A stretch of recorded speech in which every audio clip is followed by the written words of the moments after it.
Well, greetings and salutations, everybody. Welcome back to episode 88 of the Snarp Fangle Podcast. I'm your host, Jake Metzger, somebody who's got the gumption to stay pretty groovy for his hot patootie. And my co-host this week is somebody he's just an old-fashioned, red-blooded, heterosexual American. Ladies and gentlemen, David Reed. David, how are we doing on this fine evening? Not too bad, not too bad. Considering all things. Yeah. Not too bad. And for any and all inquiries, comments, concerns, thoughts, and ideas, and if watching Tim Curry made you question your life as well as your sexuality, send them on over. Feel free to snarpfanglepod@gmail.com. Or you can just text Jake, but please don't text me about your sexuality, please, for love of God. Yeah. You know, all things considered, it's life is pretty great when you think that, you could have turned out to be one of those transvestites from transsexual Transylvania. But you forgot the sweet. You could have been one of the sweet transvestites, transsexuals from Transylvania. So today on our Snarp Fangle podcast, we're doing yet another entry of the Two Films saga. It's Halloween time, and so this week and every week of this month of October here, we are doing two films surrounding the spooky year theme. We had two Robert Eggers films to start this month off, and then last week we had two Joe Dante films, a Joe Dante double creature feature. And then this week, in the middle of the month, the dead center, David, we got two spooky musical adaptations. Now, before we get into it, I just want to preface it with this.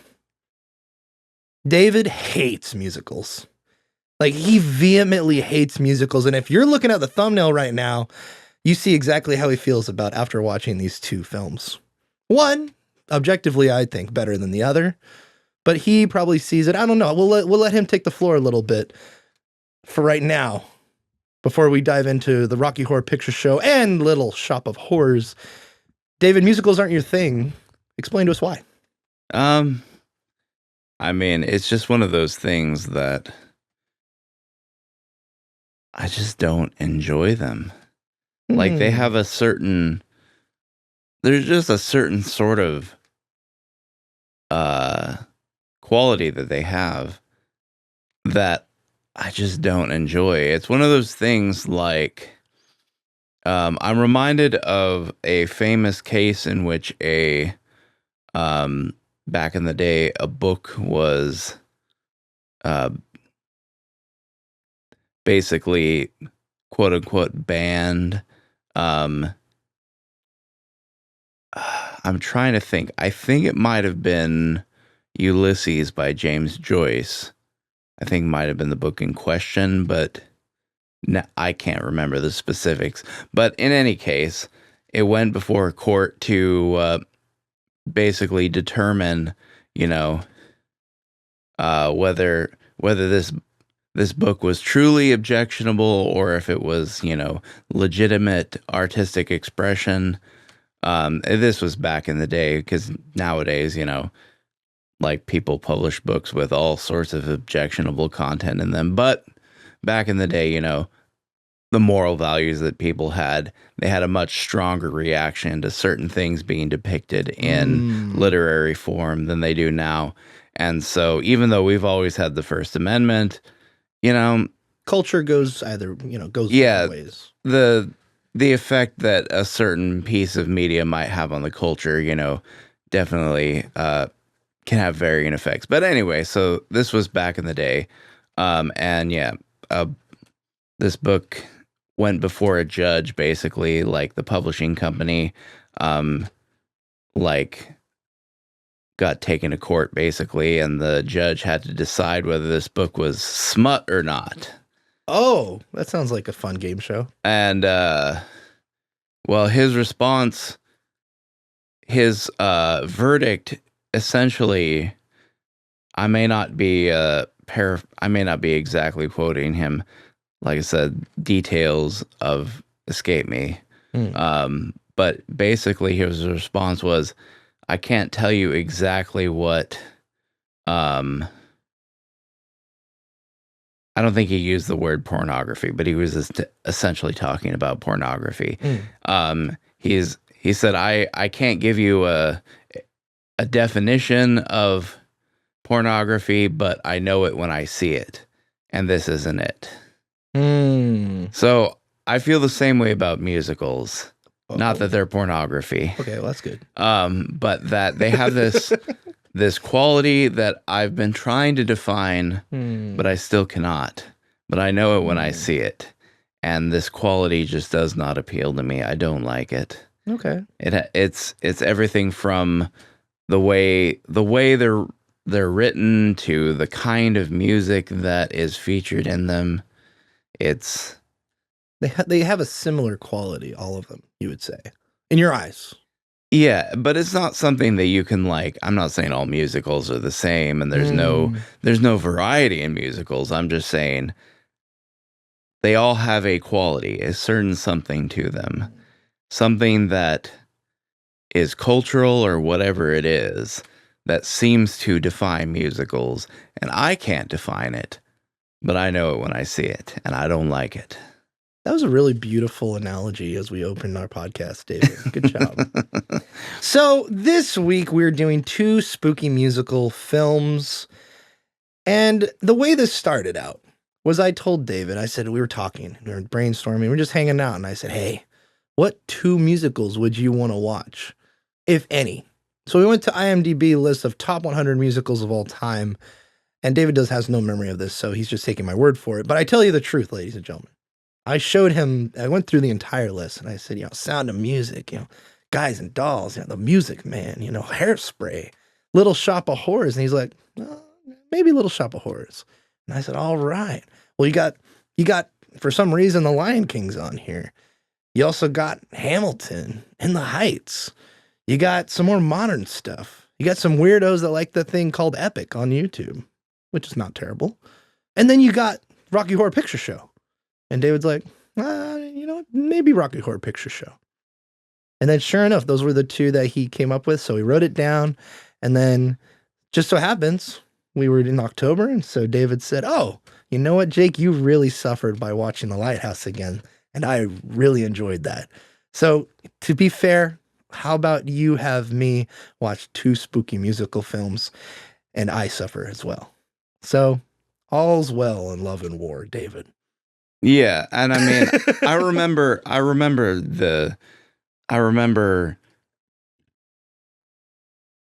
saying that I would be willing to suffer for the sake of art in the same way that you suffered by watching The Lighthouse again.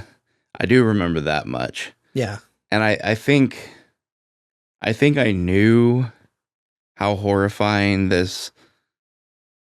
these 2 were going to be, but nothing prepared you for what we were about to watch. I mean, it was more like it wasn't anything I didn't expect necessarily.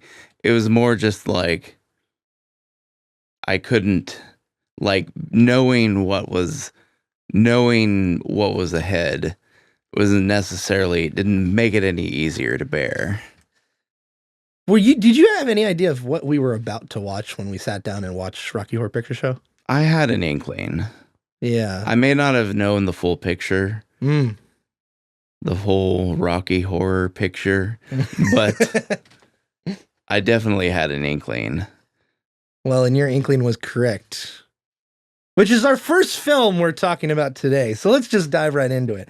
Let's get this over with, because I actually wrote down a ton of trivia mistakenly. But we'll see how far we can get through it all. Because there's a lot I want to say. But then I just want to drop it and never have to visit this film again. So here we go. The Rocky Horror Picture Show. When a recently engaged couple's car breaks down on the side of the road on a cold, dark, stormy night, they seek the comfort of an old Transylvanian castle run by a mad scientist, Dr. Frankenfurter, and his maniacal entourage, and debauchery ensues. Directed by Jim Sharman. Written by Richard O'Brien and Jim Sharman. Starring Tim Curry, Susan Sarandon, Barry Bostwick, Richard O'Brien, Patricia Quinn, Nell Campbell, Peter Hindwood, Goldie Boy, Jonathan Adams, and the legendary Meatloaf. With a budget of $1.2 million and a box office, in the end, of a whopping $116 million. With a runtime of an hour and 14 minutes, released in 1975. David, we were there, we made it here, but we were not queer. Before we get anything out of the way, David, I just want to go through the good that I wrote down in this film. I have a good and bad list. It's mostly bad, but I just want to get out of the way some of the good. Is that all right? Sure, why not? And you can chime in at any point. The good of this film. Tim Curry, just in general. I have that written down here.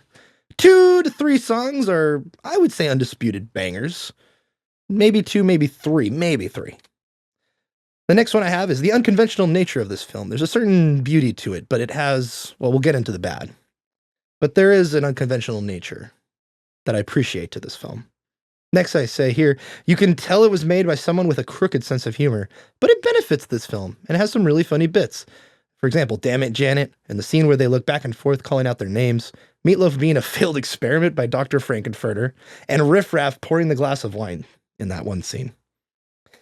The next one I have is Meatloaf in general is awesome and belts out an amazing number. The makeup is good and quite well done. Richard O'Brien's makeup specifically is horror film classic perfection. The whole look and acting from Richard O'Brien is exactly what is needed. He's eaten up certain scenes and is bringing the right amount of creepiness for the film. Next thing I have here is the absurdity of the film. It is quite entertaining. The singing is great, with the exception of Susan Sarandon's singing. Goldie Boy's little quirks and physical comedy. The way Tim Curry pronounces anticipation. The instrumentals to the music is also really great, and the pacing keeps this thing moving, but probably to its detriment. David, is there any good things that stand out to you in that list? Let's see. Got the absurdity, Goldie Boy's little quirks. I will say that I enjoyed the Hunchback character. Yeah, Richard O'Brien. Richard O'Brien. There we go. You just said the name, and then I was like, "Oh my god, I already forgot." I only said it 5 times, you know. No, don't you? But yeah, so I enjoyed his character, and Tim Curry, despite just looking so disturbing in this film, his actual performance was good. Oh man, yeah. And he is a talented singer as well.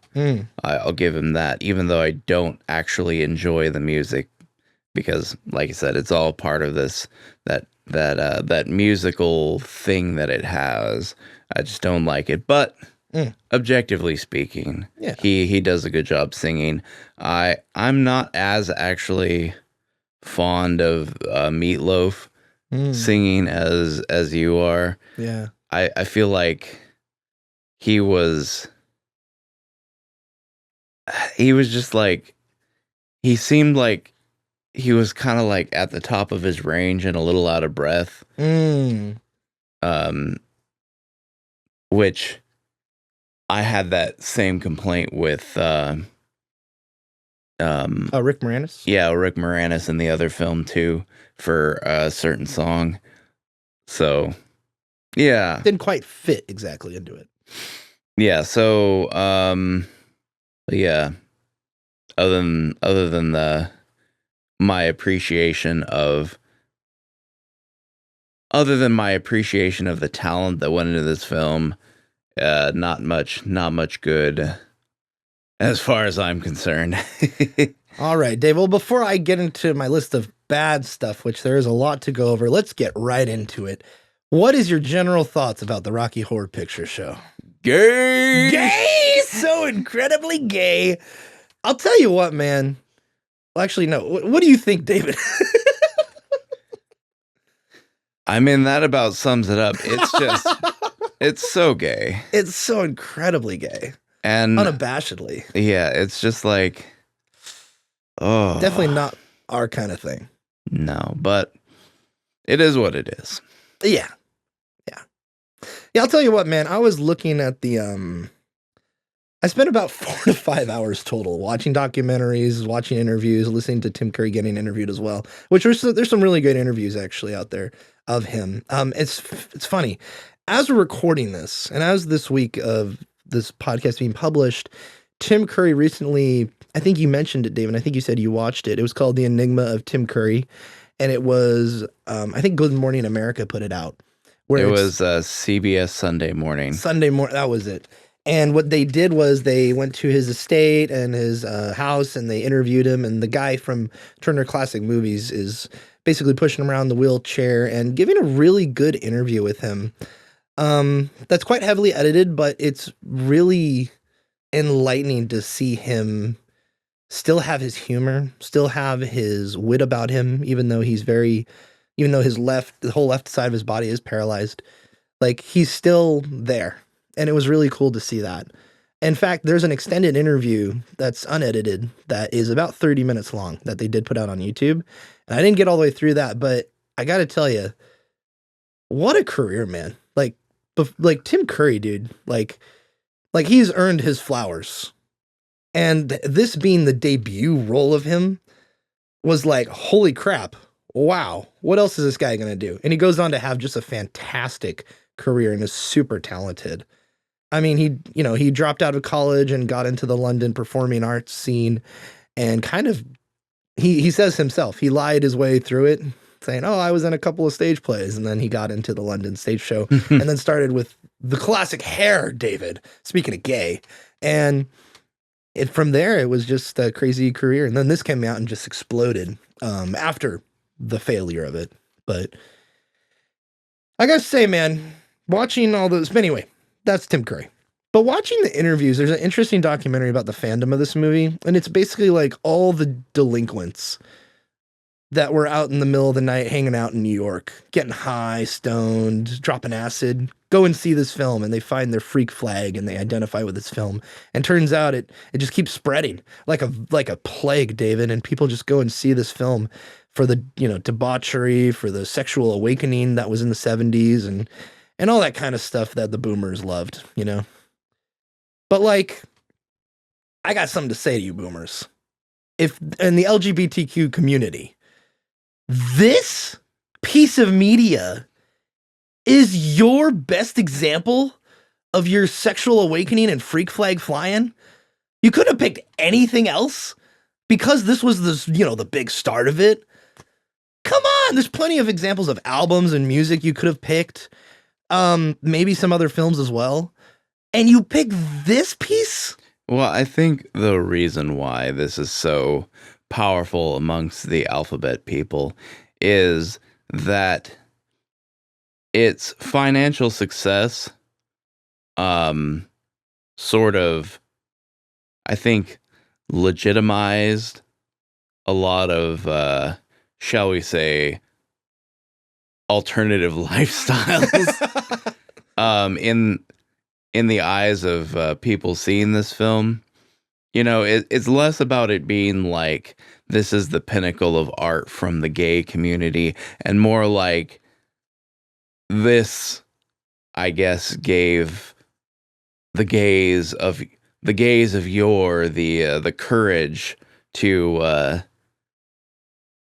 live out in the open, so to speak. Yeah.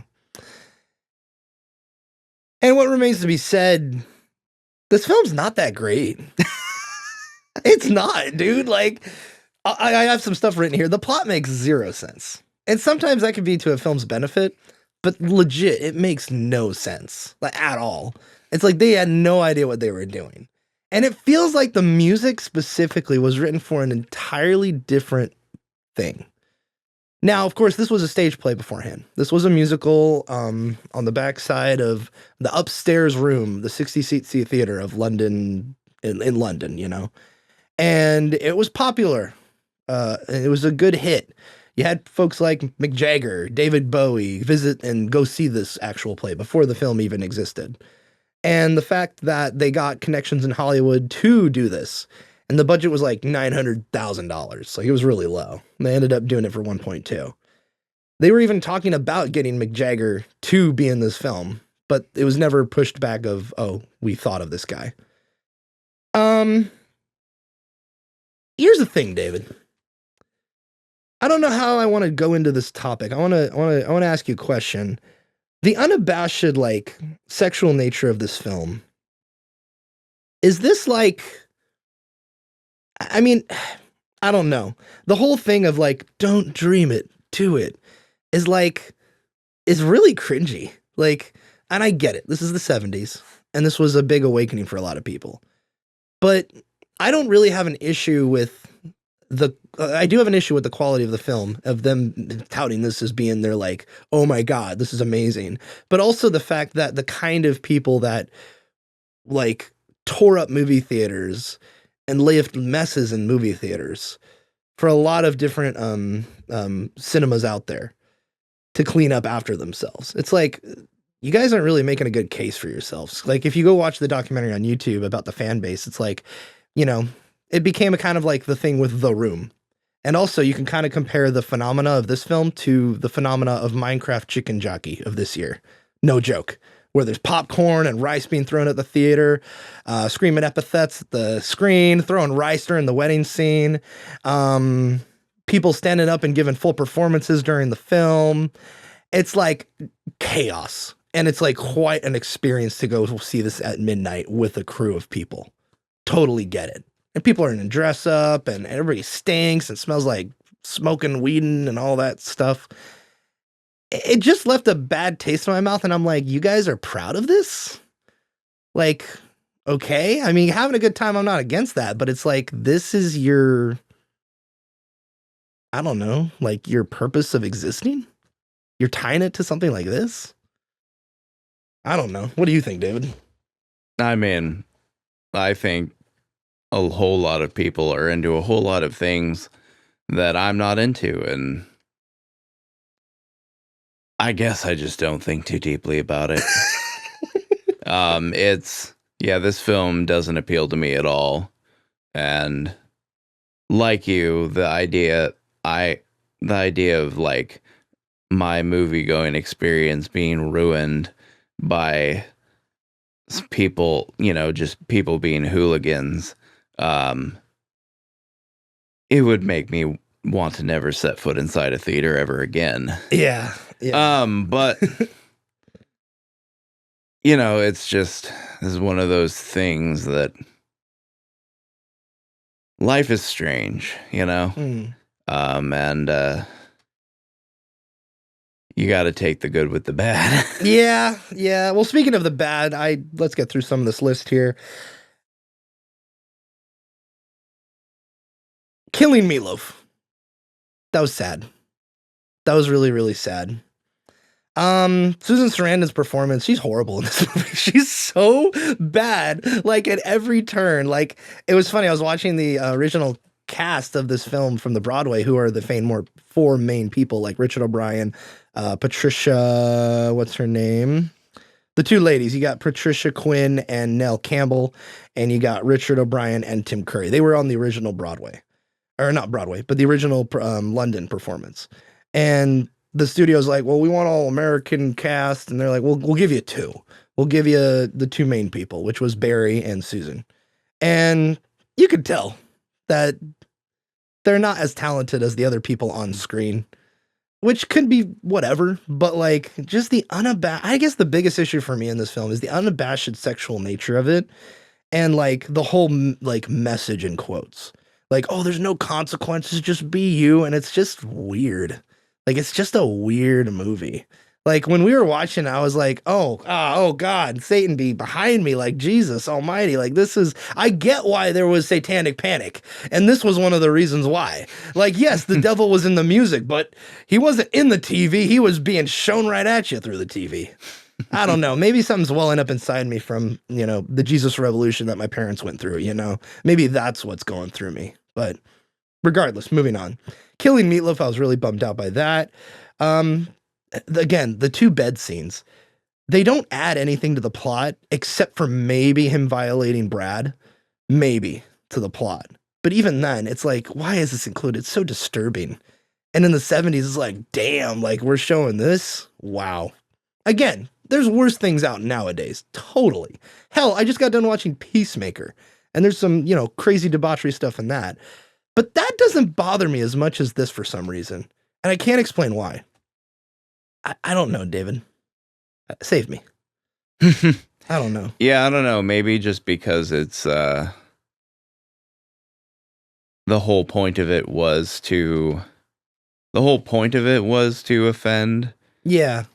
To sort of to kind of be debauchery for the debauchery's sake, kind of. Yeah. Yeah. Because you had plenty of weird like movies come out during the 70s. But most of them were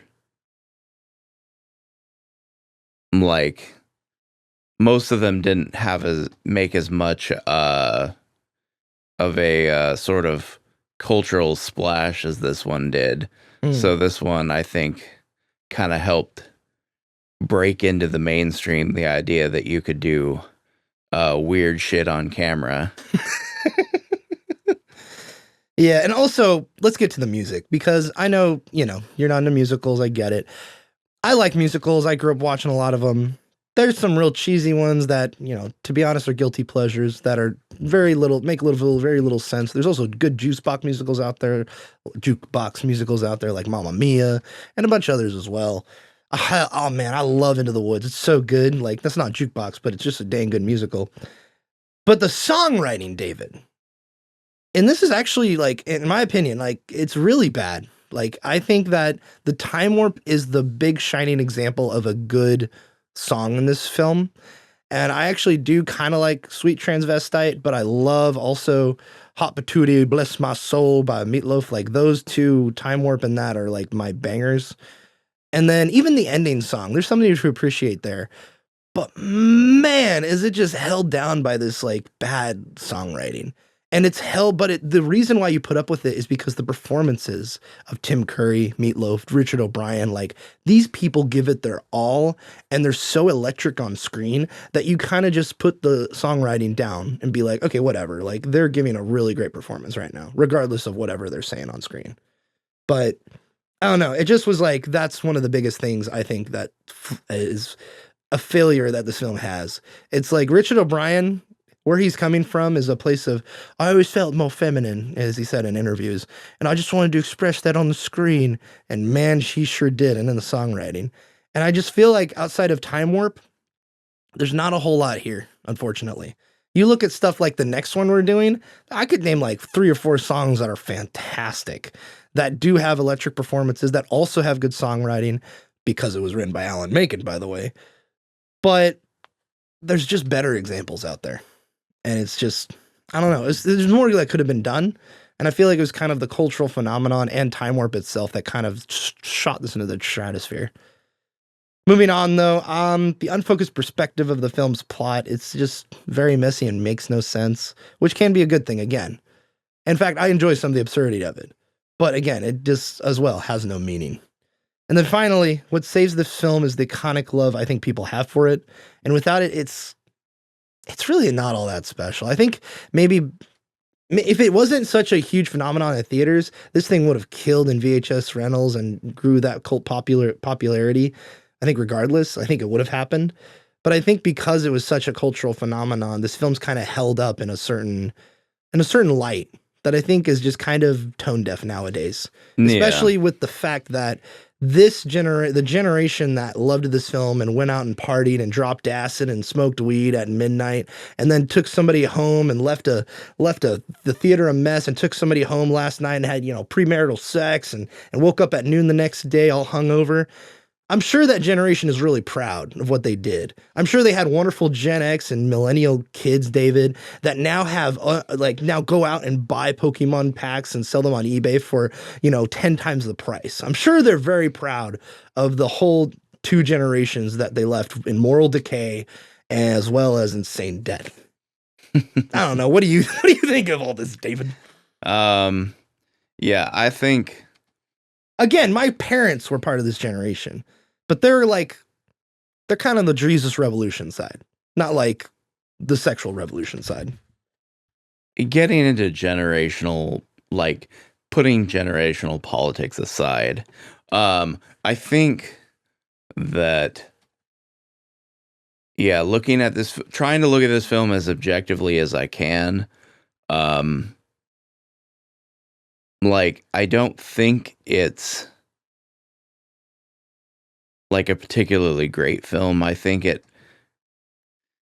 success had more to do with just being at the right place at the right time. Um, you know, and like I said, people who have an emotional attachment to this film are gonna like maybe not like to hear that. But I mean, that's kind of the reality of the situation. Yeah, that just goes to show you that if something makes an impression on you just because it spoke to you, a particular thing to you in a particularly vulnerable time in your life, like, that doesn't necessarily make that thing the best thing ever.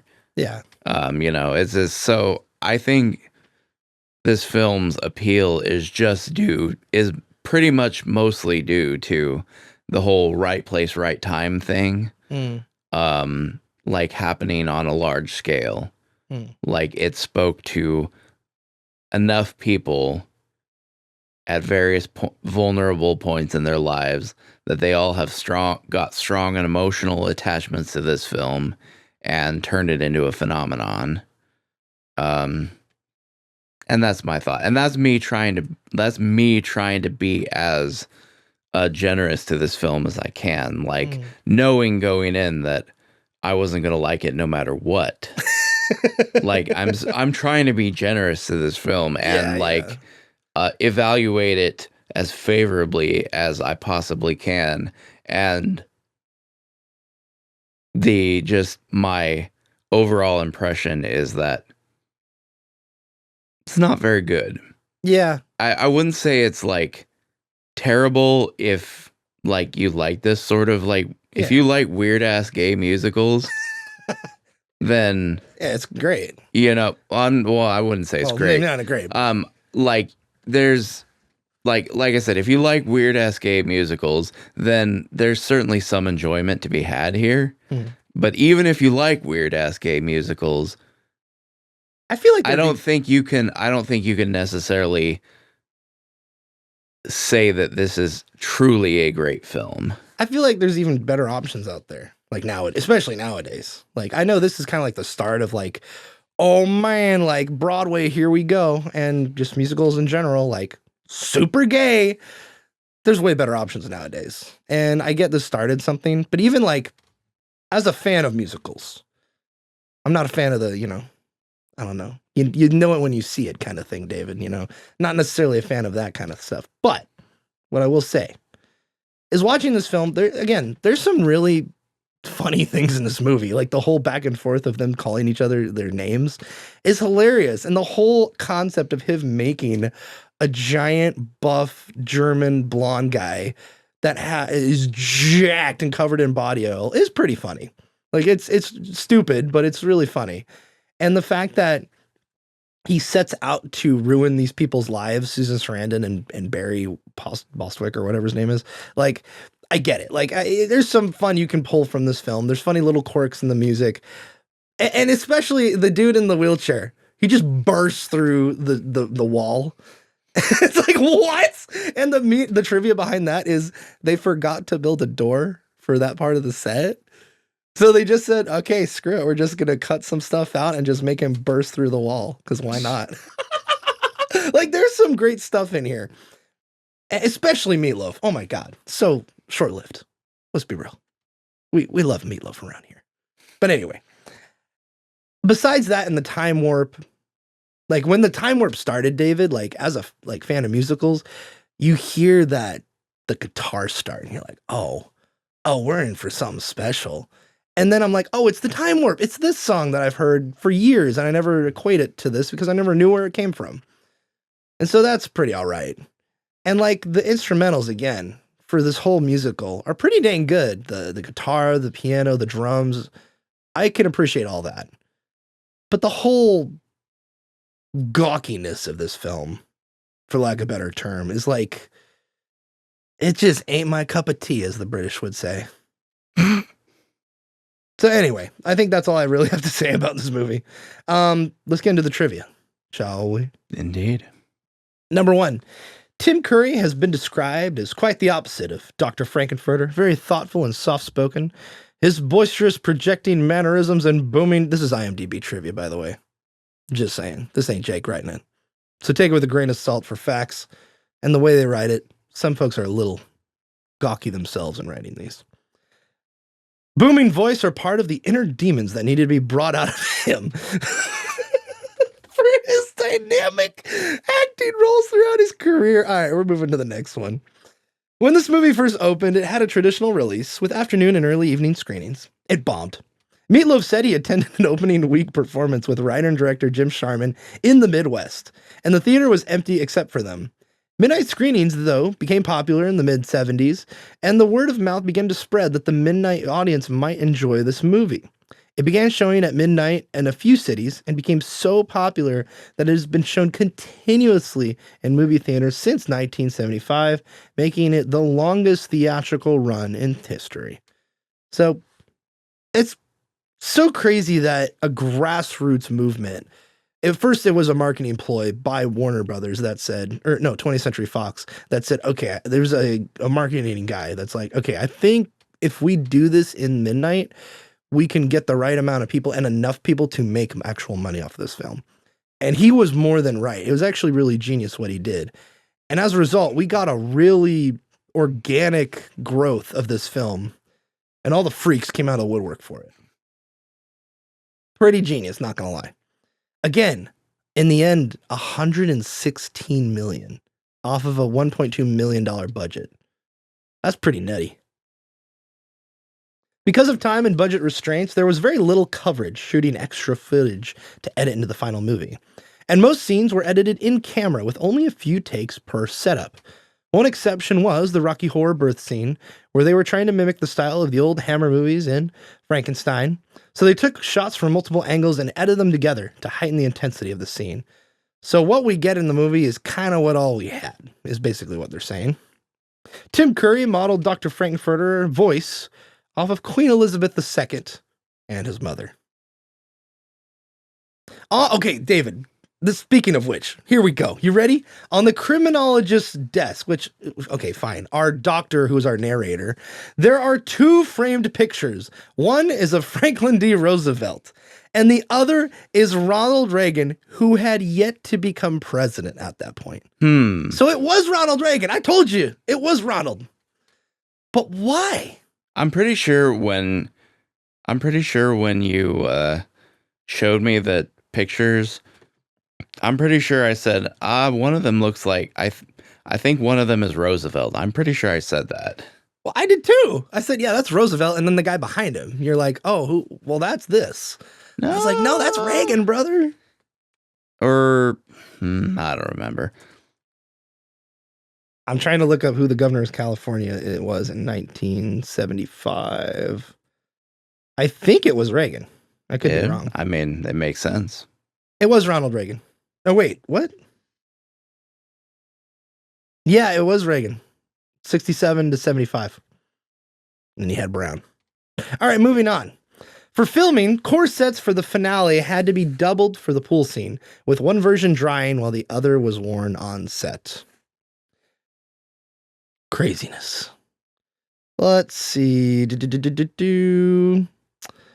Our narrator, Charles, played by Charles Gray, states the events took place on a late November evening, but Brad and Janet were listening to President Richard Nixon's resignation speech on the radio.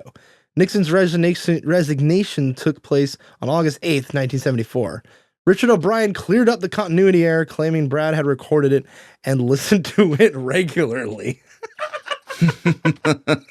Oh my goodness. Peter Hindwood, Goldie Boy, discovered Rocky Horror's signature tiny gold hot pants in his home in the early 1990s and then sold them at an auction. Hard Rock Cafe snapped them up and added them to their memorabilia collection. Okay. And speaking of Peter Hindwood, he's only slightly embarrassed by being in this film. Now an antiques dealer, contrary to popular rumor, he's never thrown anyone out of his shop for talking about the movie. He only sees this film as a part of the past, in quotes, and rarely talks about it. Probably for good reason. All right, continuing on. Patricia Quinn's hair was not dyed, but sprayed red every day of shooting. Goodness. God, man, that's crazy. Continuing on, Nell Campbell, the other lady there, was asked to be in the stage play after writer-director Jim Sharman saw her on the streets of London. According to her, part of the reason Time Warp was written was to give her an excuse to show up her tap dancing skills, which are not shown very well on the film. It's like intercut and obviously dubbed over, and it just doesn't work. I'm sure she's a great tap dancer, but like, come on. The performance, that she gave for this film, not that great. Here's an interesting one. It's a little long, but here we go. This movie was originally intended to be shown in black and white until Dr. Frankenfurter's entrance, and then only his lips would be in color. The rest would be in black and white. At the end of Sweet Transvestite, it would go immediately into color, and it was supposed to stay in color up until the ending. 20th Century Fox included a similar cut as an Easter egg on the 25th anniversary DVD of this film, but it was slightly different from what was specified in the original screenplay.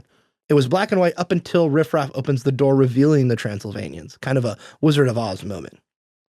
At this point, it would cut immediately to the color film. Many fans considered this to be lazy, pointing out the original intended effect could have been easily done via colorization techniques. However, in a 2014 interview at the Florida Film Festival, Susan Sarandon talked about the fact that Rocky Horror was originally supposed to start in black and white and then switch to color, and said it didn't happen because the production didn't have the money to process the film in that way. It's very interesting.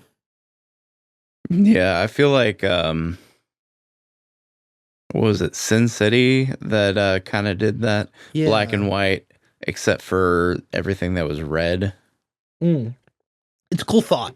And the fact that in the 70s they could have done it too, but it's just, budget constraints. Yeah, it's one of those things. It's like, that's a really cool idea.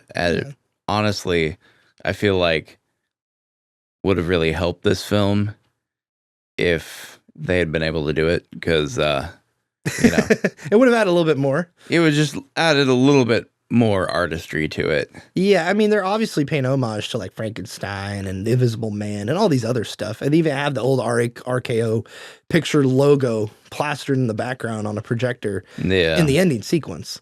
Like, it's very obvious what they're going for. And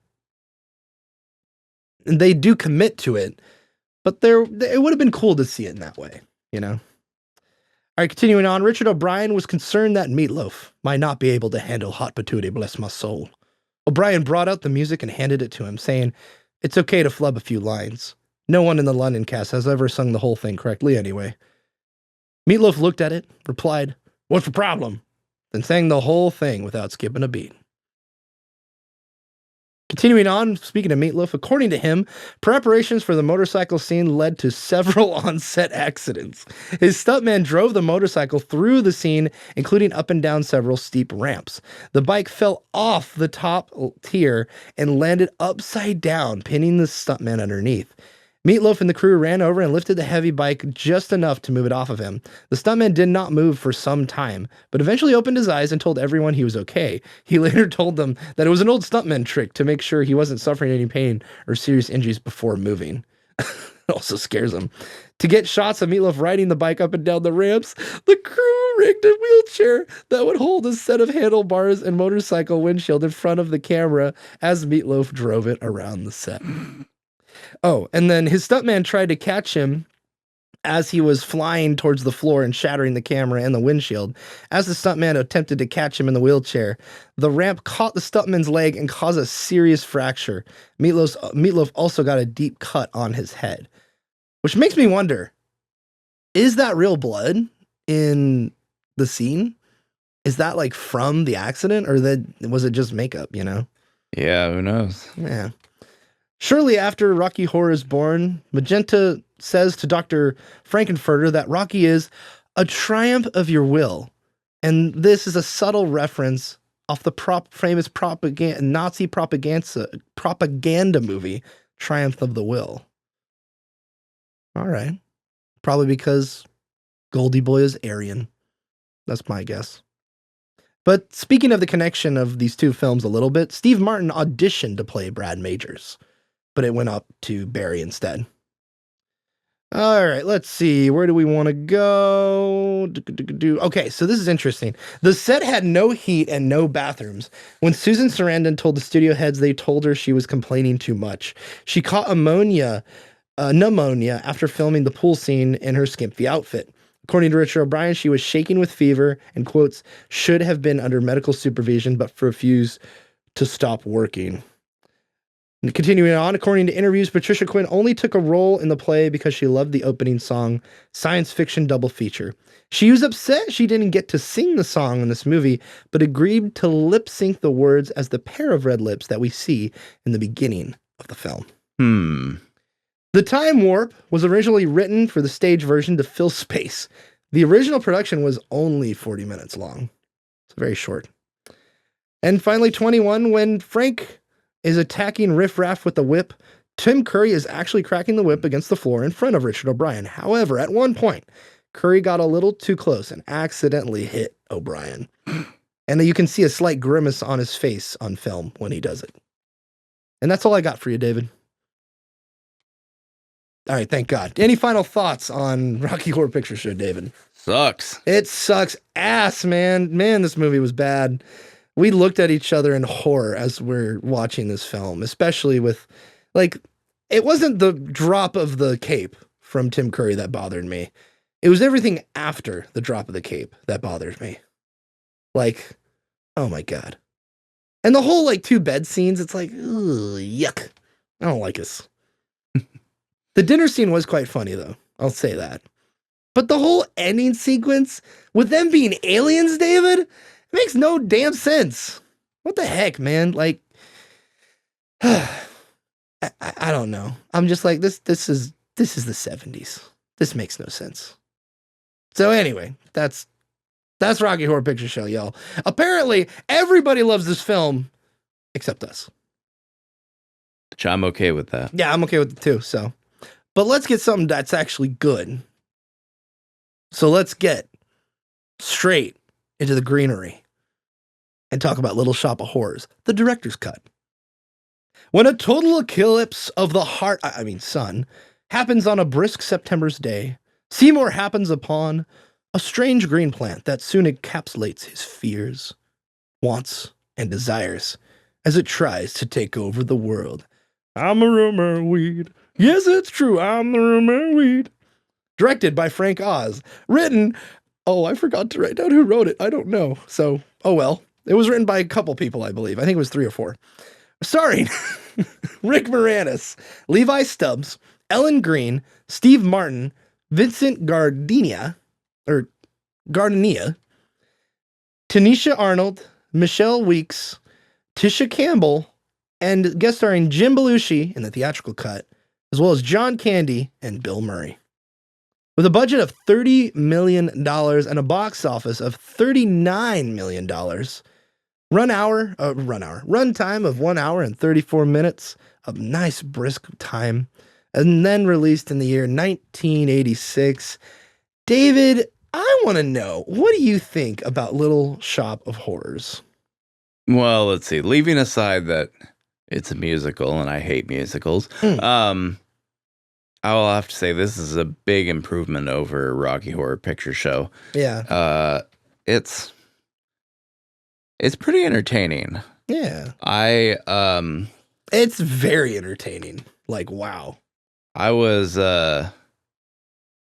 felt like it was funny enough that I almost didn't feel like I was being subjected to torture by watching it.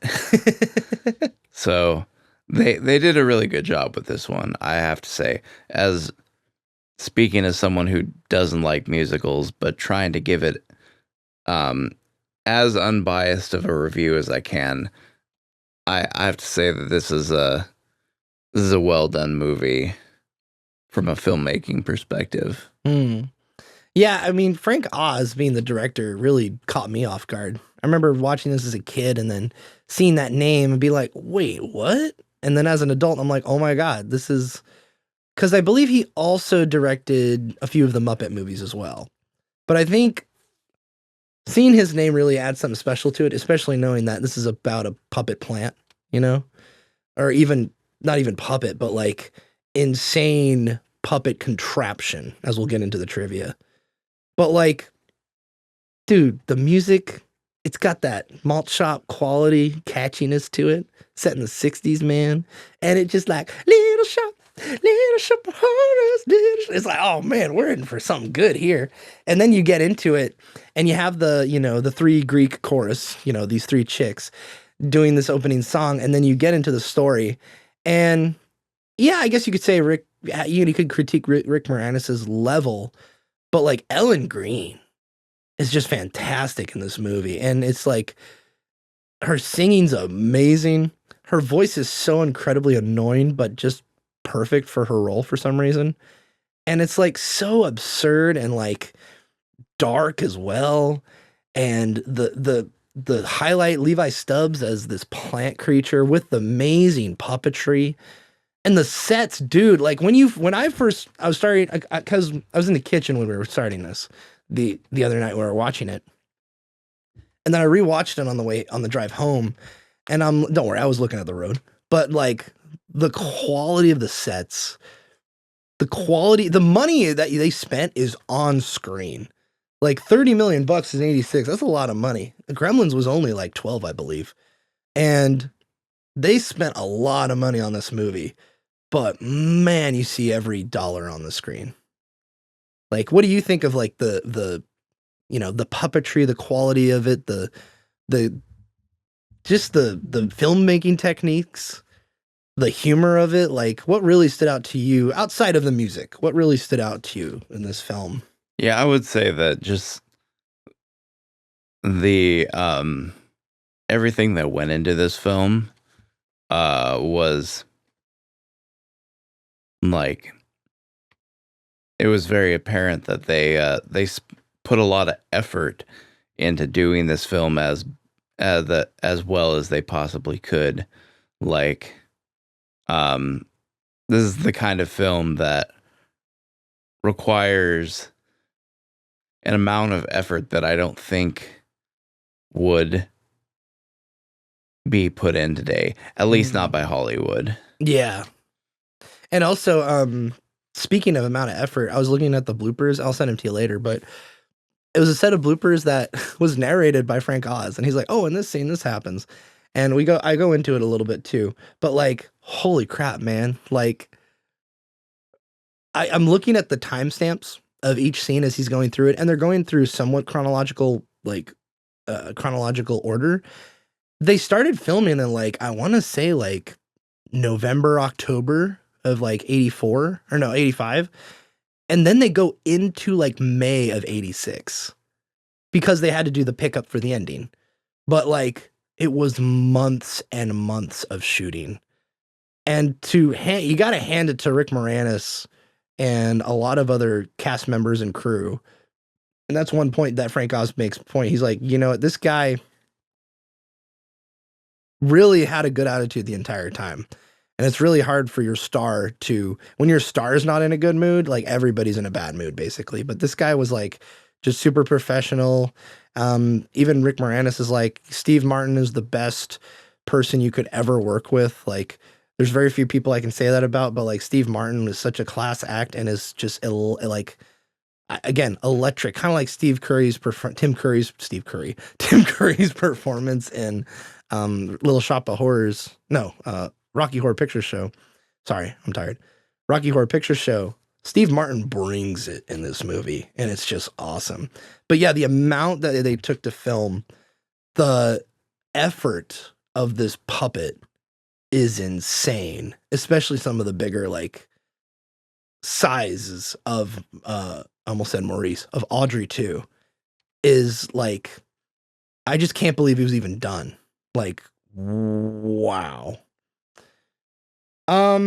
But speaking of performances, let's go into Steve Martin. David, Steve Martin is the bad guy in this film, besides the plan. But like, holy crap, man. A sadistic dentist. First off, this was a concept. The original film was from 1960. And the guy that made it literally made it for like $1.50 and made it in like 3 weeks. And he released it, and it was like a crappy B movie, but it had a lot of stay with a lot of people, and then eventually turned into a Broadway play or off-Broadway play, which then turned into a Broadway play, which then turned into a film. And Alan Menken, the legend, Lion King, did the music for this. Yowza. And you could tell. It's great. It's like the best parts of Bye Bye Birdie and the best parts of Hairspray kind of put together with a dark horror comedy set over it. What the heck? And also the sadistic dentist thing was in the original 1960s film. So what do you think of Steve Martin and just the hilarity of him and the performance and like, oh my God, I'm a dentist. Yeah. Steve Martin is like the last person I would have ever thought they would have wanted to play this guy, but I mean, he gives a great performance. Like, it's so zany and over the top.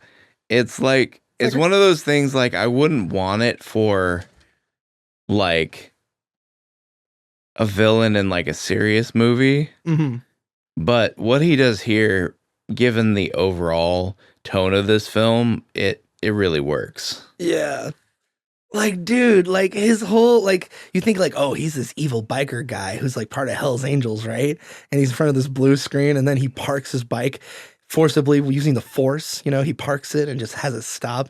And like the chorus girls are there, and they're like, oh, he's singing. And then he's like, Mama said, I'm a dentist. He goes through the door, puts down his jacket, and he's in his scrubs. And it's like, what's happening? This is awesome. And then just hilarity ensues in that song. And the funny and the whole, like you said, zaniness, the cartoonishness of it all. The whole thing where he's opening the mouth of the guy, and it's literally like a puppet like thing that they put like the camera behind, and it's this whole thing he's like reaching into, and just this fake mouth with this obviously really huge drill that they made specifically for the shot. And then the mouth closes, he backs up, the mouth closes, and it cuts to him, and he's holding, the tiny little drill. It's so good. It's like, oh my God, this is so like, I don't know. I'm losing my words right now, but again, the hilarity and spontaneity he brings to this performance, him destroying the little doll that the girl's holding in the lobby and just popping the head off, and also like just punching his like secretary. It's just like, this man's evil and you must hate him. But like, it's really hard to hate Steve Martin in this role. He's just so entertaining. And then after that whole sequence, you hear him off in the distance, David. And you get his interaction with Rick Moranis, but how does he enter the scene? He comes flying out from nowhere and landing down on the ground with his motorcycle and just stops right there. Like, he doesn't roll, he doesn't do anything, just the laws of physics have no impact on this man. Just incredible. Just an incredible performance. And then the whole thing with him and Bill Murray, it's like, oh, whoa. Okay. But like, it fits perfectly. It's like Bill Murray even creeps him out. Like, get out of here. Yeah. So good. That was an angle that I was not expecting. I was just like, okay, yeah, this scene shows how, little regard he has for his patient's well-being and all that, yeah, he's a terrible dentist. And then Bill Murray, the sadist. Yeah. Or I should say the sadomasochist. Yeah. Is like, what? Yeah, what? And then like it's so weird, but it's like, it fits perfectly. And like, you get to know more about, that even Steve Martin has lines that he draws. He's like, get out of here. Like, I'm disgusted by you. I'm supposed to be enjoying this, not you. But I think one shining spot in this whole film is kind of the strange innocence that Ellen Green's character has. And her chemistry with Rick Moranis is, I would say, pretty cool, pretty good. And I know the singing isn't like your forte, David, but man, as they're singing some of these songs, I'm like, man, this is really good. Like, it's not like amazing, it's not Hairspray, but it's pretty dang good. Like, there's definitely songs I'm gonna go through, and unfortunately, the movie soundtrack's not on Spotify, but I'm gonna go through and I'm gonna track down a lot of this and add it to my playlist. There's a lot of good stuff. The opening song's great. Feed Me Seymour is great.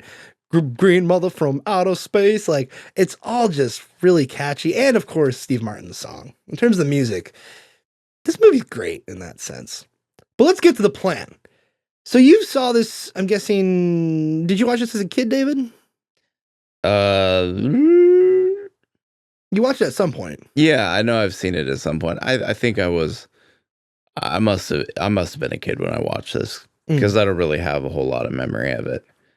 Yeah, the plant, dude. Like, as an adult, what did you think of it? And the fact that, like, we can get into it later, but the camera and filming techniques they had to do to make this thing come alive. Yeah, the plant is amazing. Wow, man. Like the effect that they achieved is not even just like appreciating the amount of work that went into it. Like, the effect that they achieved with the plant is amazing by any standard. Like, it's just so lifelike, and it just, man, it's so good. Yeah. And like, we'll get into later, but the process of what they had to do, especially with the bigger creature, like, each vine had 3 people. Like, it's that amount of work, like, per vine, 3 people per vine, as well as like people inside the mouth and inside the contraption and all these other factors that go into it. And the fact that they could only move so fast. So they had to only film at like 12 frames a second and have Rick Moranis move in slow motion at half speed. It's like, and mouth out the words at half speed is like, it's hard to even tell, because it's really, really well done. And it comes off really well on camera. Like, wow. So impressive. In fact, I was looking at some of the behind the scenes, and the guy who did, he worked with Frank Oz on Great Muppet Caper, as well as, I think his name's Lyle Conway or Conroy, and Richard Conway. And he worked with them on the Great Muppet Caper and Dark Crystal. And when you think of Dark Crystal, you could see some of that in Audrey too, just a little bit. But like, the experience that they got with all those movies would be like, okay, this is what we're gonna do, and we're going all out. And the genius behind it is really impressive. So, anyway, let's talk a little bit about the theater. Well, I guess we can just get into the trivia, and then we can go from there. Let's do that, because we're gonna go over the theatrical cut, because we watch the director's cut, which has just a very unexpected ending, but very brave, I guess you could say. So let's get into it. All right, number 1. After the 1998 DVD was recalled, so context, what happened was they released the 1998 release of it on DVD, and it had the original ending from the director's cut that they cut out of the theatrical. And I believe it was some executive or some people at Warner Brothers or is it Warner Brothers? Yeah, it's Warner Brothers, that decided to pull the DVD because they still, I can't remember the details, but they had to recall it because they wanted the theatrical cut on there, not the director's. So it was put out and then it was recalled. So after it was recalled, there were plans to reissue the film with a color version of the original ending. But since it had been finalized and was only assembled for various work prints, the footage was deemed lost. In 2011, however, a small restoration team tracked down referential production notes and the existing negatives, which had been scattered in cities such as Hollywood, Kansas, and London, and assembled the intended cut, in quotes, without the participation of director Frank Oz or Richard Conway, who directed the extravagant special VFX finale, or FX finale. Oz was so elated that Conway's footage had been restored and completed that he approved it and he called it the director's cut. Though this was in name only. This edit was screened at the 50th Annual New York Film Festival in September 29th, 2012, and issued on DVD and Blu-ray on October 9th of that year. Fans have criticized the finale's redundant footage and extensive length, as well as the omission of Seymour's lengthy soliloquy from The Meek Shall Inherit, and other deleted / alternate scenes, but the work prints then surfaced online in 2012, allowing the Blu-ray's release 2 months prior. So it's really interesting that basically what happened, audience, is the theatrical cut of this film is, okay, Audrey gets bitten or almost eaten by Audrey 2. Spoilers, by the way. They go out to the alley, and Seymour is heartbroken. And then in the director original cut, she dies in his arms. He then brings her in, feeds her to Audrey 2, and then the ending that happens is Audrey 2 takes over the world. And it's hilarious and amazing and just so weird. But in the theatrical, it's kind of the one people are used to. They save the day, Jim Belushi's there, hooray. And Audrey doesn't die. So it's like, the studio's like, please, for the love of God, get this original ending out of here. The audience ain't gonna like it. And I honestly didn't like it a whole lot because, everybody dies. But it's hilarious when you think about it. And I want to know what you think of the director's cut, David. Because we all watched it, I think, for the first, I think this was your first time watching it as well, the director's cut. What was your reaction to the just insane, insane events that take place? I mean, for me, that was like the highlight of the movie. It was, it was like we switched from watching like a horror movie to Godzilla or something, yeah. Like just all the devastation and the over the top, everything was so over the top. It was so great. It was kind of a great way, because this is an absurd film, despite having a kind of a conventional protagonist and whatnot.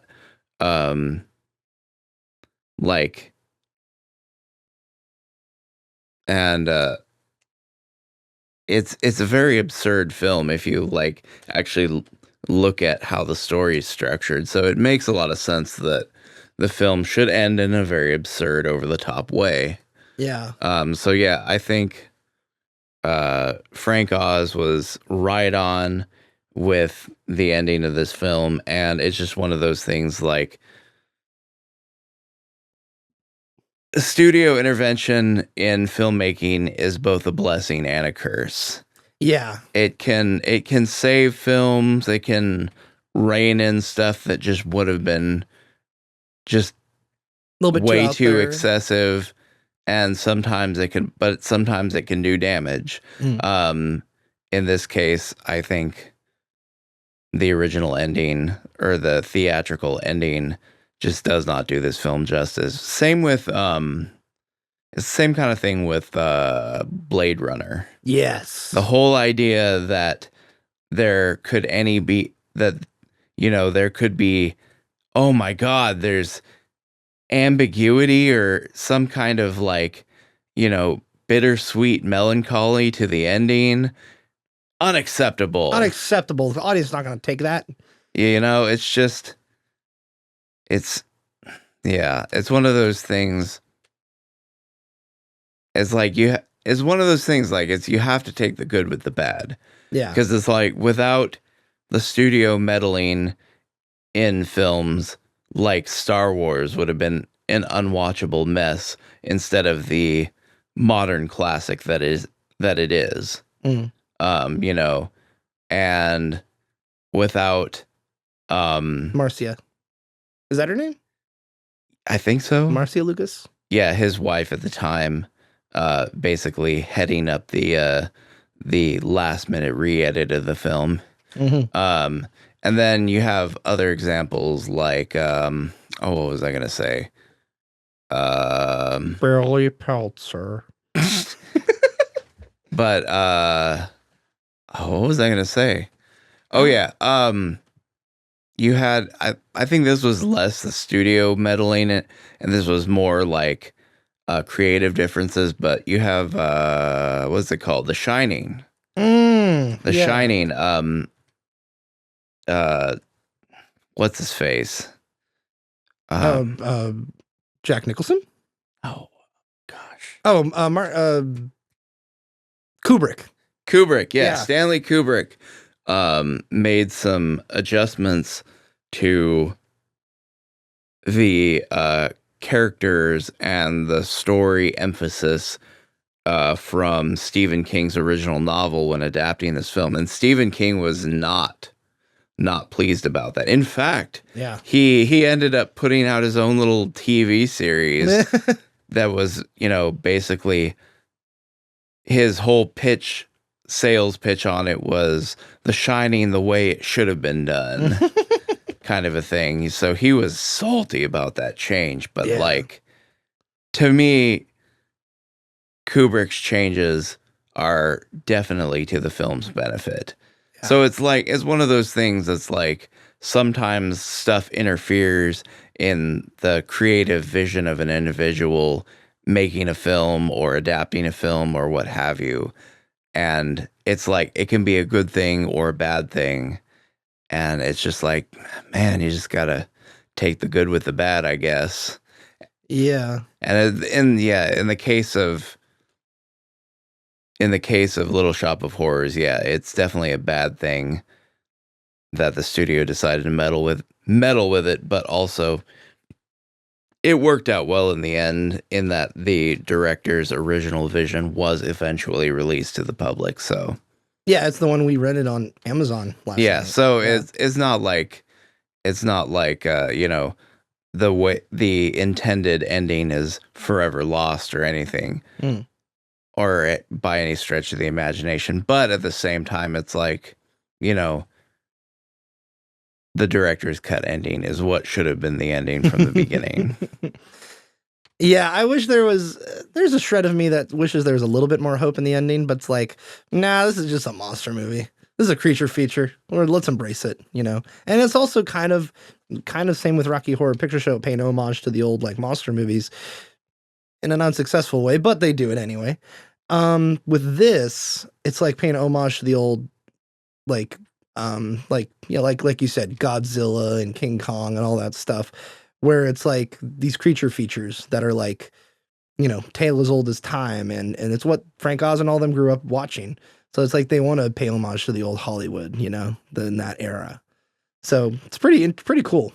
And it's also funny you mentioned Blade Runner, because that's actually the reason Tim Curry wanted to work with Ridley Scott in the first place, was going to the theater and watching Blade Runner. And he says, I need to work with this guy. Like, this is such an amazing movie. And that's why he's in Legend, which Ridley Scott did right after Blade Runner. Okay. That's a movie that I feel like I've been wanting to watch. Same. Yeah. I just haven't gotten around to it yet. Yeah. We'll have to pair it up with something. Yeah, we'll have to figure that out. Maybe 2 dark kids fantasies with that and The Last Unicorn. Oh, no, we already have something with Last Unicorn, which we'll hold off for now. Yeah. Yeah. Maybe pair up Legend with, I don't know, Never Ending Story. Man, that's like a match made in heaven right there. Yeah, and if we do this, then it'll be like the first time in all of Snarp Fangle history that you, the audience, have advanced knowledge of our 2 film schedule. Yeah. It's funny. I don't even put stuff out on any of my social media about the podcast at all. But I was tempted this week to put on Instagram as a story, like, hey guys, this week on the podcast, we're watching Rocky Horror Picture Show and Little Shop of Horrors. Get ready. But I feel like I would just get, unwarranted hate, especially from after this episode's released. Because, man, there's a lot of freaks that like Rocky Horror Picture Show. Yeah. Well, I mean, my hope is that the algorithm picks this up like it did with a couple other of our videos, because it's like, Yeah. There are worse things than people hate watching our content. Exactly. All right, let's continue on with the trivia. The animatronics wizard who created Audrey 2, Lyle Conway, has a history of working with the Jim Henson Company as well as Frank Oz before working on films such as The Great Muppet Caper and The Dark Crystal. By the time filming had finished, the art department had created, for Little Shop of Horrors, 15,000 handmade leaves, 2,000 feet of vine, and 11.5 miles of cable. And that cable is used to control pretty much all the puppets. Number 4, to control one single vine when the creature was at its largest and second largest required 3 different operators, each controlling one long, roughly 5 foot tall joystick. The next one says, in one of the blooper reels narrated by Frank Oz, the scene where Audrey follows an angry Orin, Steve Martin's character, into the apartment complex. In one of the takes, Steve Martin, after kicking open the door, ends up cutting his hand on the glass as he's trying to stop the door crashing back onto him. And it's scary. He kicks the door open, he puts his hands up in the take, and the glass crashes into his hands, and you could very easily tell, like, he pulls back his hands really quickly and, like, shakes them as he's continually walking forward, and it cuts right there. Like, that man, God bless him, he sliced those hands open. And Frank Oz's comment was, yeah, that really hurt. So God bless you, Steve Martin. All right, number 6, there are no blue screens or opticals involved in any of Audrey 2's scenes. The plant was made in 6 different stages of growth, and there were 3 different versions of Mushnick's shop, making it possible for 2 units to work with different sized plants at the same time. Each of the talking plants had to be cleaned, repainted, and patched up at the end of each shooting day, which would take up to 3 hours depending on the size. Dang. Bill Murray's scene in the waiting room was filmed as scripted, but there was virtually no written dialogue when his character got into the dentist's chair, except for ecstatic cries of pleasure. Over the course of 2 days that they filmed, Murray kept riffing various ad-libs, which presented a challenge for the editor to assemble a coherent version of the scene. That's pretty great. Number 8, John Candy was originally offered the part of Mr. Mushnick, but he turned it down. Candy later asked director Frank Oz if he could be cast in a minor role instead. Oz then offered Candy the part of DJ Winkinson, and he accepted. I was very surprised to see John Candy in this, by the way. I was not expecting that at all. In fact, I don't even remember he was in this. Yeah, that threw me for a loop. But you know what came out the year after Little Shop of Horrors, David? Spaceballs. Spaceballs. With Yeah. some hot soup. That when I saw him in this film too, it was like I saw like the way he was like groomed. I was like, oh, that's Like a dog. No, not like a dog. Yeah. But Excuse me, a mog. I'm talking about like the goatee that he had. Oh, yeah. Like a mog. Like you can like I was like, I recognize that from somewhere. Yeah. And then when you said that Spaceballs came out the year after, I was like, oh, it makes sense. Dude, this is like such a golden era of like comedies and stuff. Like, gosh dang, man. That's crazy. And then, of course, Springtime with Hitler, with the producers and all that. Good stuff. That's another movie we need to watch. Yeah, I really want to watch The Producers. Like, I don't really know what to expect with it at all besides Springtime with Hitler. But you got Gene Wilder and what's his face in there. So, which I think that was 78. I could be wrong. It was in the 70s. So, all right, continuing on. At the time of its release in 1986, the film was the most expensive production by Warner Brothers Entertainment, with a budget of $25 million. It even surpassed Aliens in 86, which had a budget of $18 million and was shot in an adjacent stage at Pinewood Studios. I don't know how accurate that is at the time, being the most expensive Warner Brothers production. Maybe? I'm trying to think of like older films like, I don't know if this is Warner Brothers, but like Cleopatra. That was like one of the most expensive films at that time it was made, and that would cost $1 million in like the 50s or 60s or whatever. But I don't know if it's the most expensive. I mean, what did you say the budget for this movie was? 30 million? 30. Yeah. Yeah, 30 million, that's a lot. It's a for lot the time period. Yeah. That's a lot of money for the 80s. Yeah, I'm going to look up Back to the Future real quick.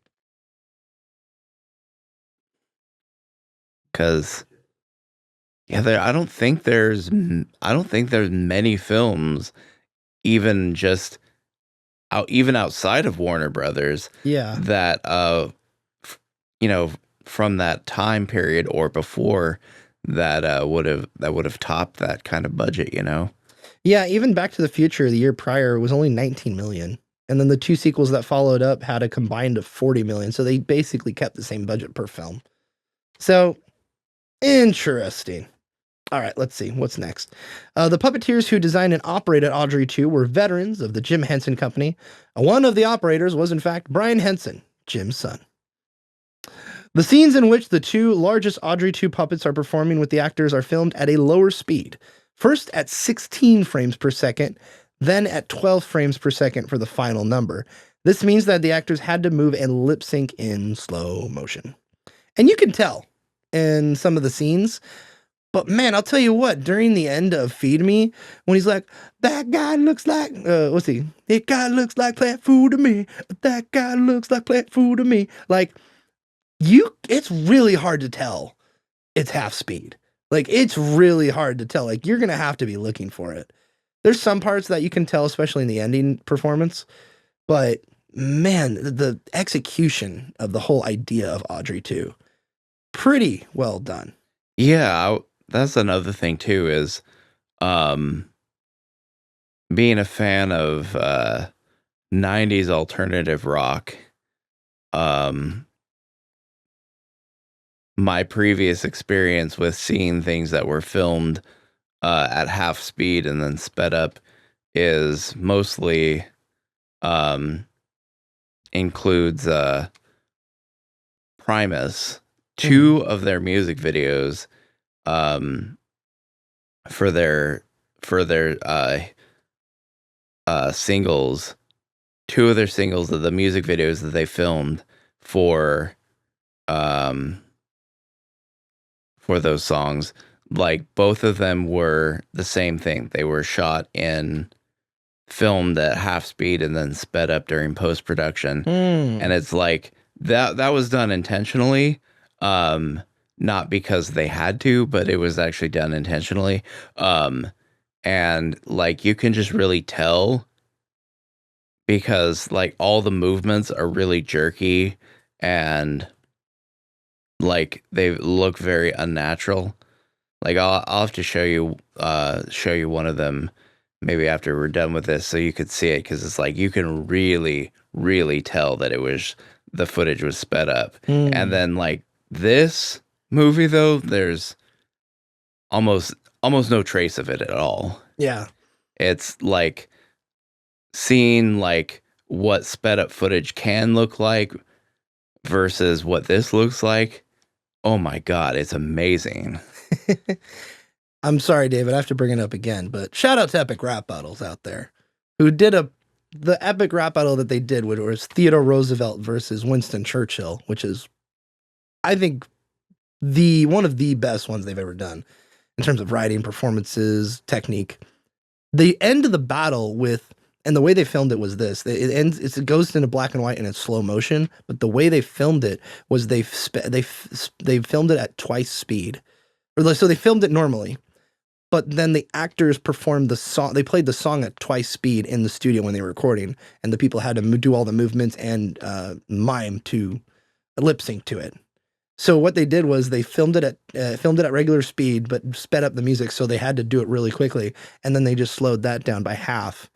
And it actually comes out really well. And with the black and white filter and the old footage like methods of filtering they use over the footage, it really does feel like an old timey black and white, like found footage basically. And just the technique was very like unexpected, but it worked. It turned out really well. So speaking of, you have stuff that's filmed at half speed, filmed at twice speed is also kind of interesting too. Like it's just kind of the beauty of filmmaking, different methods for different stuff. All right, continuing on. It was commonly assured among the crew that the final Audrey 2 would not perform lip synchronization as precisely as its former incarnations. That's funny. Get it? Like plants. I'm sorry. With Conway comparing the process to, in quotes, two mattresses slapped together, Wilson recalled just the sheer size of Mean Green Mother made it incredibly difficult to control. The weight of the lips alone made it a killer. The controls were circular steel tubes over 5 feet tall. And he says in here, I had to stand on boxes to operate mine. The mechanisms were basically the same as on Feed Me, except the cables were much thicker because of the bigger puppet, making them very hard to work and very hard to push. I'm not particularly strong, so to get my two main controls together, I had to crisscross bungee around my controls to give me extra leverage. Between the weight of that lower lip and the force of the guy inside the pod working the jaw, I had a tremendous amount of gravity working against me. We were all fighting that inertia all the time. A couple of us wound up with pulled muscles from doing it. I was actually out for 3 weeks because of that, he says, end quote. And then it says here, a backup team of puppeteers was in fact hired to replace the performers whenever needed. And in addition, a physical therapist was among the crew on set. Pretty interesting. All right, the next one here, and this is the last long one. It says here, a miniature version of the Mean Green Mother plant was briefly considered to the point where a miniature set began construction but ultimately discarded. The full-size animatronic actually exceeded expectations, though it did remain the most arduous and complex task to perform in the entire production. Wilson compared the process to lifting a piano and doing multiplication tables at the same time. All right, let's see. To date, this is the only film in which Steve Martin and Bill Murray appear together.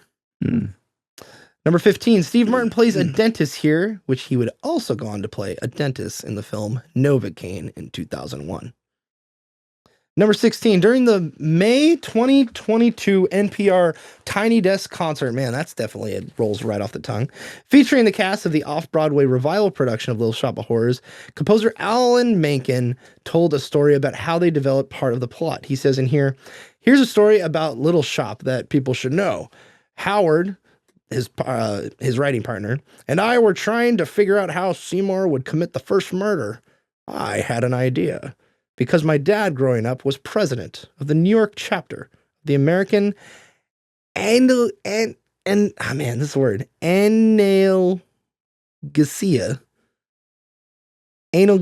Society. What? Analgesia? Is that how you say that word? No, I mean, I don't know how to say that. Here, it's I'm gonna show you. And I think it's I've seen word. Yeah, I know. I You know? Okay. I know what word it is. I've never heard it pronounced. I've heard there's a related word. It's like that I've heard pronounced. It's pronounced I think it's correct. Forgive me if I'm wrong, but there's a related word. I think it's pronounced analgesic. Analgesic. Here. Like as in something that is but I don't know how you would pronounce that. Here's what it says on Google. Analgesia. Okay, that makes sense. That makes sense, yeah. Analgesia. Anyway, continuing on. He was the president of the New York chapter of the American Analgesia Society. I totally butchered it again. Analgesia. Analgesia. Thank you, David. A society. This is still a quote, sorry. A society of dentists that promote the use of nitrous oxide as safe. So I thought, wouldn't it be funny if Oren actually liked to give himself the nitrous oxide that he gets the mask stuck and then he exfoliates himself, and that came from actually the inspiration of my dear father. All right, Alan Menken, you freak. Good job. You could write some really great music. And you know what? We're all a little kooky in the head who are very creative. So anyway. All right, continuing on. This dentist's office originally was more grungy and blood spattered.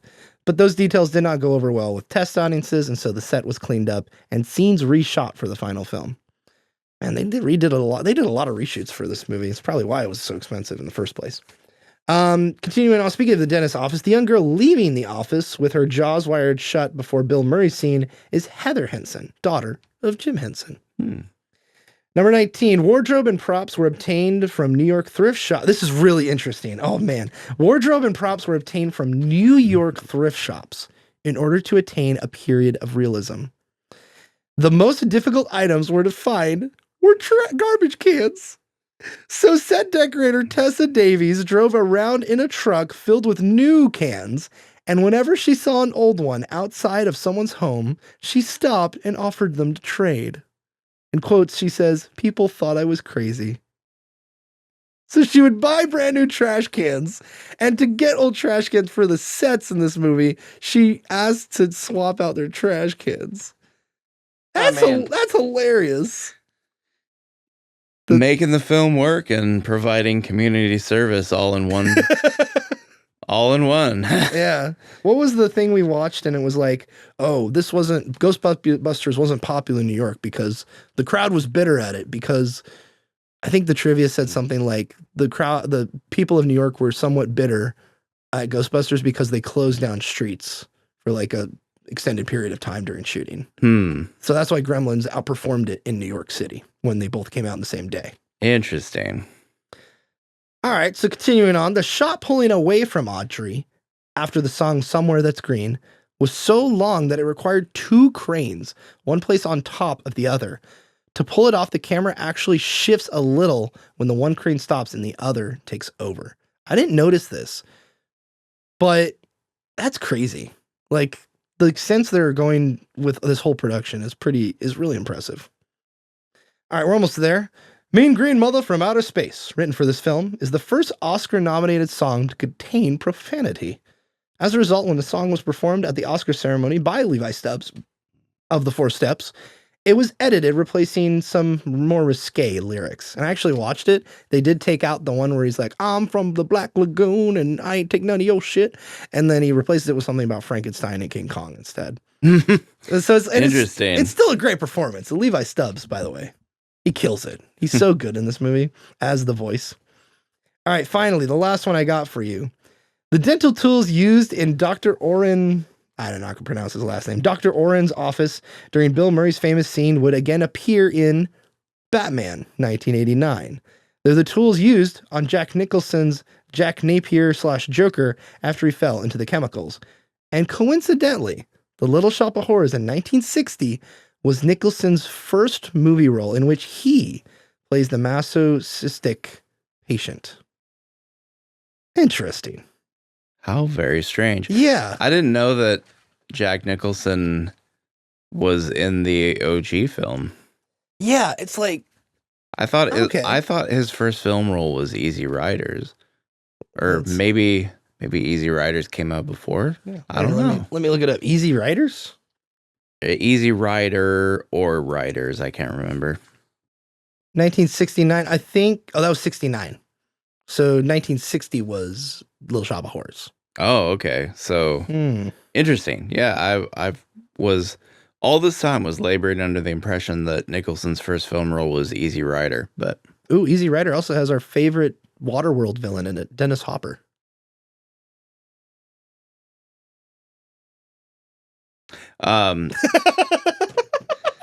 Yeah. Yeah. I don't really know what to say about that other than, I mean, we'll have to watch Easy Rider sometime. Yeah, that movie's a trip. Oh, really? Right. It's very weird. Okay. Like I can't corroborate this at all, but somebody else talked about it and their take on it was that, you know, they filmed the movie and then they edited out all the scenes that were related to the story. Oh, really? So it's that bad, huh? No, it's not a bad movie. No, it's just a weird movie. But you do kind of get that impression watching it that it's like a bunch of weird disconnected scenes that don't really seem to be carrying the plot forward in any meaningful sense. It's very, very strange. Yeah. It's one of those it's another one that is kind of a cult classic film. I grew up watching it because my dad really liked it because he's into motorcycles. And it being a motorcycle film from the 60s, the era he grew up in. Yeah. You know, it makes a lot of sense why he would like it, but it's a very weird film. Yeah. Yeah. Yeah, man, that whole generation, dude. Well, maybe not his generation, but like the half generation after it, watching that piece of shit movie, Rocky Horror Picture Show, making it popular and giving moral decay to American society. Thanks, you Brits. You really did a lot there for us and for the world in general. And dude, that's kind of like my issue with that film is the cast was like, after watching, because they did a 10th anniversary like showing of it, and their whole thing was like, wow, I'm so surprised this is popular. Like, I really don't know what to say. And then they handled it finely, well, but it's like, even today, when they're in their 70s and they're being interviewed about the 50th anniversary, they're like, I don't know why it's so popular. Maybe it's because it's about, people finding their identity and they don't feel like a man or a woman, but they really want to feel like whatever they want to feel like. And it gave us the freedom of that film. And it's like, oh my God, shut the F up. Like, I'm so tired of this. Like, I think it's just honestly, my issue is that today in society, like the current generation, the way the culture is going is so past that and is so like over the kind of thing where you kind of look at Rocky Horror Picture Show today and it's kind of like this embodiment of the entire LGBT community. Like even the whole Transylvanians in the film are like every person's either a different height, color, race, creed, look, weight, everything. Like it's all like diversity is our strength. It's kind of like the embodiment. Maybe that's why I'm so bitter about that film. Maybe it's why it's so just put offish, I guess. I don't know. Did you get that sense, David? I mean, I joked when we were watching. I'm like, oh wow, the entire far left side of the Democratic Party is on the screen right now. Yeah, I mean, the movie's a freak show. Yeah. Let's be honest. It's a total freak show, and it's hard not to draw conclusions with other segments of society that exist today that are also total freak shows. Yeah. And I'm sure there's plenty of people in the modern day freak show who feel like they were given permission to let their freak flag fly by this film, so I kind of get it. It's like it's almost like the thing that kind of normalized a lot of the stuff that we're dealing with in our culture right now, so I sympathize with that feeling is what I'm saying. And there's also a thing of like I don't know, like there's plenty of examples out there of films that are worse than this. But I feel like this is just such a perfect encapsulation. That was the word I was trying to find last week. Perfect encapsulation of that kind of movement. And it kind of is just portrayed in this film. And it's nothing to be, I think, proud of, in all honesty. Like, and again, different strokes for different folks, I guess. And again, it's not my cup of tea, as the Brits would say. But let me, or Spike Lee once said, losing to Green Mile. But, or no, what movie did he lose to? Was it Green Mile? It was he lost against something, I think at the Emmys. Anyway, whatever. It's not my cup of tea. And if it is your cup of tea, like, whatever. It's just not mine. But you know what? You know what is my cup of tea? Meatloaf. The only red-blooded heterosexual person in that movie who he's a man. Not really, but he's a Frankenstein of sort of man. Yeah. Dude, the whole thing with Goldie Boy, dude, is hilarious. Like, it's so stupid. And dude, like the scene where like Richard O'Brien goes in and like looks at him or tries to kick him out, like he's like laid in that position. It's like, what the heck is going on here? Why is he chained to the bed? This is so weird. And then, of course, he runs away, and whenever the man sits down in those gold tights, I'm like, oh, don't sit down. Just keep standing up. Don't sit down at all, please. We don't need to see that. Like, there's a good sense of humor, I think, to the film itself, but it's just so in your face about it. I think is why, just like the whole LGBTQ stuff back throughout the years, like it's just so in your face. It's like, accept us, but it's like, okay, whatever. Like, go live your life. I don't know. I'm running out of words to say. Yeah, I mean, I feel like there's plenty enough to dislike about this film without bringing politics into it. Yeah. It does invite comparison for sure, but even without bringing that into it, there's plenty to dislike here. Yeah. It's not a great film I'm not going to say it's the worst film ever, but no, definitely not. It's would you say it's straight ass? No. It's like more like half ass maybe. Yeah, it definitely has some good ideas, but it's hampered by, again, I'm trying to be generous here because I hate musicals so much. So I'm trying to be generous here, but it has some great ideas, but I think it's hamstrung by just general lack of vision or purpose to it. Yeah. Like when we watched The Lighthouse, like that's a weird movie too, but it's so much the opposite of this because everything in it is so purposeful. Every choice made in that movie was in service of a larger vision. This movie, I don't think has... And it was done with such artistry, too. Yeah. This movie, I don't think has a larger vision. It's just they tried some stuff out, and they cobbled together the movie from what they had. And I get it. It's based on a musical play.